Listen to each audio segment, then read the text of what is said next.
భూమి కేవలం 5,000తో 605 గజాల భూమిలో 630 స్క్వేర్ ఫీట్ సింప్లెక్స్ హౌస్ కేవలం 36 లక్షలు మాత్రమే.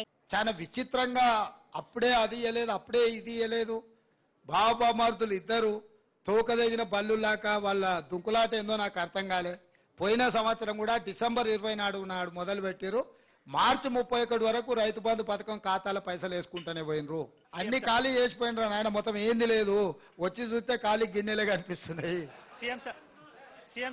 నేను లంక బిందెలు అనుకొని వస్తే ఖాళీ కుండలు కనిపిస్తున్నాయాడా. ఇక దాన్ని అంతా సరిదిద్దాలి సంసారం. ఇప్పుడు नहीं उर्दू में है जो ग्रेटर हैदराबाद में जहां जहां उर्दू पढ़ सकते लिख सकते वो एरिया में उर्दू का एप्लीकेशन अलग बनाए. हमारा जीएचएमसी कमिश्नर उसके लिए अलग काउंटर भी बनाए. जो भी राशन कार्ड नहीं है रेशन कार्ड भी देने के लिए एप्लीकेशन ले रहे. जिसका जिसका रेशन कार्ड है, जिसका जिसका वो आधार कार्ड है, जिसका जिसका घर का जरूरी है, जो भी जरूरी है उसमें लिखा दे. अगर उसमें नहीं है तो भी दूसरे भी अगर दरखास्त रखे तो दरखास्त लेने के लिए भी दूसरे काउंटर लगवाए. कोई चिंता करने का जरूरी नहीं है.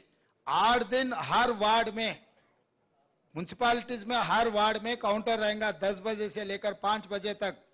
हम लोग सरकार को गांव-गांव में भेजने के लिए कोशिश कर रहे हैं. सरकार जिस दिन गांव को गया अगर वहां पर कोई नहीं है तो भी बाद में ग्राम पंचायत में जा सकते, नहीं तो म्युनिसिपैलिटी में म्युनिसिपल वार्ड को जा सकते. उसके अलावा भी तहसीलदार कहने दरखास्त दे सकते. कोई किसी को नुकसान पहुंचाने का काम अपना सरकार नहीं करेगा. जो जो जिसको जिसको जरूरत है सबको मिल जाएंगे. ఖజానాలో లంక బిందెలు ఉండవు సార్. మీ ఇండ్లలో ఉంటుండొచ్చు, పెద్ద పెద్ద బడా బాబులు, పటేళ్లు, పట్వారీలు, దొరల ఇండ్లలో ఉంటే లంక బిందెలు ఉంటుండొచ్చు. కానీ ప్రభుత్వ ఖజానాలో లంక బిందెలు ఉండవు. రికార్డులు ఉంటాయి, అకౌంట్ రికార్డ్స్ ఉంటాయి. అంతే. మీరు ఈ మాత్రం కూడా సోయి లేకుండా తెలంగాణ ఇంకొక విషయం ఏంటంటే ప్రభుత్వ ఖజానానే లంకబిందే. లంకబిందే అంటే అందులో బంగారాలు, గొలుసులు లేకపోతే ఇంకేదో ఉండదు. ఇవాళ తెలంగాణ అంతా కూడా లంకబిందే. ఎందుకంటే కేసీఆర్ గారు 60,000 కోట్ల రూపాయలు ఉన్నట్టు ఒక బడ్జెట్ రాష్ట్రాన్ని 3,50,000 కోట్ల రూపాయలకు బడ్జెట్ను పెంచి వాళ్ళ తలసరి ఆదాయాన్ని పెంచి వ్యవసాయ ఉత్పత్తుల్లో నెంబర్ 1 స్థానంలో ఉంచి తెలంగాణనే ఇవాళ లంకబిందెగా తయారు చేసినారు. దాన్ని మీరు ఎక్కడ గండిగొట్టే ప్రయత్నం చేస్తారో లేదా దోచుకునే ప్రయత్నం చేస్తారో అనే ఒక భయం కలుగుతూ ఉంది మీ మాటలు చూస్తూ ఉంటే. ఇకపోతే బాధ కలిగించే అంశం ఏంటంటే అసెంబ్లీలో శ్వేతపత్రాలు ప్రవేశపెట్టినరు, అవాసు పాలైనరు.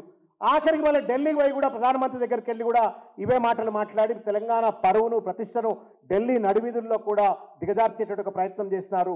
దీనిపై తప్పనిసరిగా ఇటువంటి ఒక వ్యవహార శైలిని మీరు మార్చుకోవాలని చెప్పని ఈ సందర్భంగా నేను కోరుతా ఉన్నాను.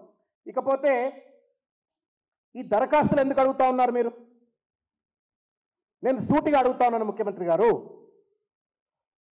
రైతు బంధు పథకాన్ని ఎన్నికల కోడ్ ఉందని చెప్పని మీ ఇవాళ మంత్రివర్గంలో ఉన్నటువంటి ఒక పెద్దలందరూ పోయి ఢిల్లీకి వెళ్ళి సెంట్రల్ ఎలక్షన్ కమిషన్ ఇండియా వాళ్ళకు అప్లికేషన్లు ఇచ్చి రైతు బంధును ఆపిచ్చినారు. ఆఖరికి ఎన్నికల సమయంలో కూడా రైతు బంధుకు గండి కొట్టేటువంటి ఒక ప్రయత్నం చేస్తున్నారు మీరు. రైతు బంధు గండి కొట్టేటప్పుడు ఏం చేస్తున్నారు మీరు? ఇవాళ ఇస్తే 10,000 రూపాయలు, రేపు నేను డిసెంబర్ 9 నాడు అధికారంలోకి వస్తే 15,000 రూపాయలు అని చెప్పని అన్నారు మీరు. నేనేమో అల్లావుద్దీన్ అద్భుత దీపం మీ చేతిలో ఉంది, ఆగమాగం అయిపోయి మొత్తం అన్నీ కూడా మీరు అమలు చేసేస్తారు, మొత్తం మీరు చెప్పిన మాటలన్నీ కూడా అమలు చేస్తారని నేను అనుకోవట్లేదు. కానీ మీ మాటలకు చేతలకు పొంతన లేదు ముఖ్యమంత్రి గారు.